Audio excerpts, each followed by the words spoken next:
Shalom. All praises to the Most High Yahweh, Bahashem, Yahushai, double honors to the elders and apostles who jump us through well. Shalom to the hopeful elect. Lord willing, this video is edifying. I'm going to start for the scripture. Salakia. It says Psalms. So, excuse me. Salakia. This is Psalm 73.5. They are not. I'm going to start too. But as for me, my feet were almost gone. My steps had well nigh slipped, for I was envious at the foolish when I saw the prosperity of the wicked, for they are no bands in their death, but their strength is firm. They are not in trouble as other men, neither are they plagued like other men.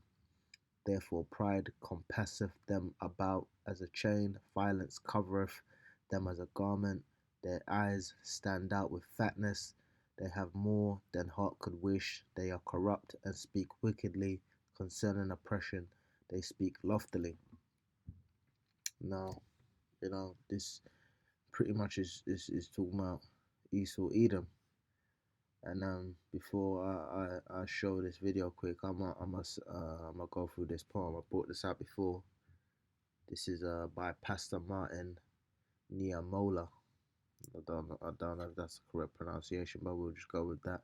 It says, first they came for the communists, and I did not speak out because I was not a communist. Then they came for the socialists, and I did not speak out because I was not a socialist. Then they came for the trade unionists, and I did not speak out because I was not a trade unionist. Then they came for the Jews, and I did not speak out because I was not a Jew. Then they came for me, and there was no one left to speak out for me. So this pretty much goes into the psychology of these people, because these people went around the world. They went for the Indians, they went for the Africans, they went for the Israelites, they went for the Japanese, the Chinese. They went for all these different groups of people, and then after they had effectively destroyed those communities and those societies, then it was like a Ouroboros. I can't remember the name. It's like a snake that is eating its own tail. Where is it? There's a specific word for it. Ouroboros. That's it. The Ouroboros, or Ouroboros, is an ancient symbol depicting a serpent or dragon eating its own tail. The Ouroboros entered Western tradition via ancient Egyptian iconography and the Greek magical tradition. So it just shows you how these societies basically uh, what's the word, inspired Edomite hegemony. It was adopted as a symbol, agnostic and Hermetism, and notably in alchemy. And it's let's see this here. It's quite fitting, effectively, because it's eating itself, you know. And what happens if you eat yourself? You're pretty much gonna destroy yourself. No one's gonna eat themselves. You know what I mean? It's madness. But this is what these people do. They go around destroying other people, and once they finish doing that, they turn on themselves because it's just in their nature to be destructive. I'm gonna play this video real quick. The most shocking stories happening right now, and it's been covered up internationally because if the public knew the story, there would be global outrage, as this single business has taken over an entire country of 206 million people. And here's how they did it. First, this company would find an easily exploitable country. Next, the company would make the country completely dependent on them. They did this by telling Nigeria that they'll give them loads of jobs and money if they hand over control of their infrastructure that fuels their economy. The only problem was that this company was now poisoning the country's water supply with cancer-causing substances, along with decimating all the natural ecosystems and livelihoods dependent on this nature. So for the third stage, the company would then bribe the government with $1.3 billion to turn a blind eye. The fourth step was also to bribe the military to squash any revolts against this company. And so when millions began protesting this, the company got the military. Now, before I continue to play that, you got to think 1.3 billion. Do you know how much money they must be making off these people to give them 1.3 billion? They must be earning trillions of decimating these people, because these Edomites are not the type of person to split the profits with you 50-50. So for them to be giving them 1.3 billion, they must be making trillions out of this deal. To take out the leader of the protests. Shell would then use their connections with the royal family and S&P 500 to cover up the story internationally. And that's why this is one of the most shocking stories. Now let's see. This is Shell, right? Does BlackRock own shares in Shell? BlackRock Incorporated has filed SC 13GA form with Securities Exchange Commission disclosing ownership of 299,354,761 shares of Royal Dutch Shell plc. This represents 7.3% ownership of the company. Who's the largest shareholders of Shell? Morgan Stanley. You can see here 8,935,206. BlackRock Incorporated 8,930,000. Bank of America 9,086,744. Boy. Okay. Now, hang on. Let me. That's crazy, man. Let me get the scripture before I go on. This is Proverbs 26 and 27. I'm gonna start at 24. He that hateth dissembleth with his lips. Let's look at the word dissembleth. These people are something else, man. And dissembleth meaning. I might do a video on BlackRock later. To put on a false appearance. See, when these people came to Nigeria, they dissembleth with their lips, right? They put on a false appearance like they wanted to help these people. We want to give you jobs. We want to help you with your infrastructure. And they came in and they basically destroyed the environment and destroyed the people and stole from them. And then they pretty much set up a puppet government, right? And then when these people had a problem with them, they just offed them with an economic hitman. To put on a false appearance, conceal facts. And what happened when they was doing all of this? They stopped all this news from coming out. So they're talking about how Prince Harry is about to get kicked out of America by Donald Trump. They're just talking about nothing that has to do with anything in the news. Conceal facts, intentions, or feelings. Now, these Edomites hate you, but they pretend as if they're your friend. Feelings under some pretense.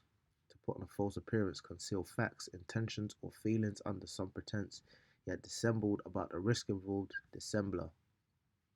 Okay. He that hateth dissembleth with his lips, and layeth up deceit with him. When he speaketh fair, believe him not. For there are 7 abominations in his heart, whose heart is covered by deceit. His wickedness shall be showed before the whole congregation. Whoso diggeth a pit shall fall therein, and he that rolleth a stone, it will return upon him. A lying tongue hateth those that are afflicted by it. Because when you lie to someone, you hate them. You know, when you respect somebody, you don't lie to them, you're honest with them. A lying tongue hateth those that are afflicted by it, and a flattering mouth worketh ruin. Now, let's just play a little bit of this. That one single business could take over an entire nation, poisoning a country's water supply with cancer-causing substances, destroying the nature and livelihood of millions. A business in control of a major nation's own national military, with full control of their government, using propaganda and killing protesters who get in their way. Well, this is what's been happening with Shell in Nigeria.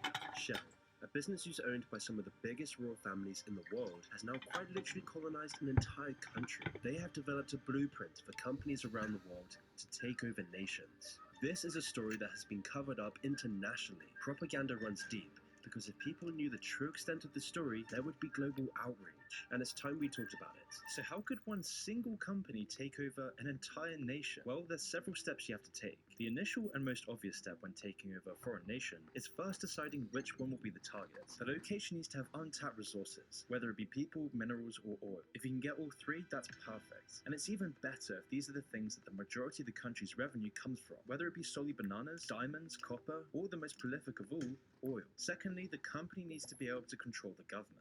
And although this can be done with force, it's much easier and more effective to secure influence over a country using money. That way no one notices and everyone wins. So which country fulfills this criteria? Where could Shell find a nation with untapped oil reserves and an easily bribable government and military? Well, it just so happened that there was a perfect country crossing off all these boxes on the checklist: Nigeria. So Now, it's funny how, Nigeria is full of Israelites, right? But Lord willing, when I put this video up, I'm gonna leave the description so brothers can watch the video themselves. But as it says, whoso diggeth a pit shall fall in, right? So he that rolleth a stone, it will return upon him. So when you roll a stone on someone, it's gonna roll back up there. It's gonna roll down that hill and flatten you. And we can see here why is the UK collapsing, the coming economic crisis. Now, I go back to that poem I read earlier, where these people have gone around pretty much destroying all these other groups of people, and no one said anything about it. This guy making a video and said, if people knew about it, they'd be up in uproars. No, they wouldn't. These Edomites were going around the world, killing Jake, killing Hamites, killing, the Asiatic people, the Asians, and any other group of people they could come across, and their people never had a problem with it. They only have a problem with it when it starts affecting them. So this is judgment returning upon them now. And we're saying no one's going to speak for me when they come for me. So now that these people are having problems, do you think Jake's going to... This is what these Edomites like to do. They like to say, oh, well, they're playing divide and conquer. It's affecting all of us. No. What it is you're broken out. You're broken a Bentley. I'm broken a Honda. Furthermore, I don't even have a car. You know what I mean? Is affecting us not the same. But I know at the end of it, I'm used to being broke. You ain't used to being broke, so you're gonna suffer more than me. Do you know what I mean? So yeah, I'm gonna watch you suffer, even if we both suffer, because I know if I help you, you're gonna turn around and you're gonna stab me in the back just like you've done before.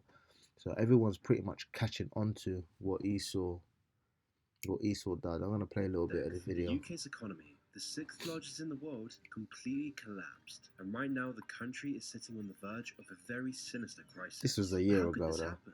Just 15 years ago, and the UK was one of the world's strongest economies. But right now, the country is in a severe economic crisis. The country has doubled its debt, winter blackouts are looming, the currency is crashing, and now 3/4 of British pubs face permanent closure, which is why the government is now preparing police for a breakdown in public order caused by this economic crisis. The catalyst for all of this came after an announcement from the new UK government to borrow even more billions, which...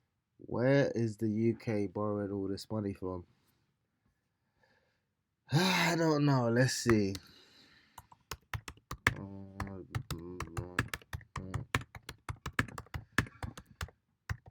Because BlackRock has like 10 trillion, right? That's BlackRock lend money.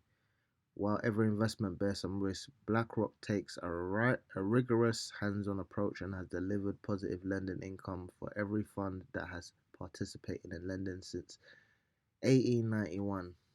We say that BlackRock is the world's largest asset manager with over 10 trillion in assets under management. This gives it significant amount of power and influence over the global economy. BlackRock can influence world leaders in a number of ways. I don't know, maybe one of those ways is lending money when some of these nations need a hand. Because BlackRock actually accounts for about 10% of the global economy, right? So, make of that what you will, man. But yeah, pretty much these people are gonna have to, eat their own tail at this point because they've ate everything else and now they're just turning on themselves. And so let me get that real quick.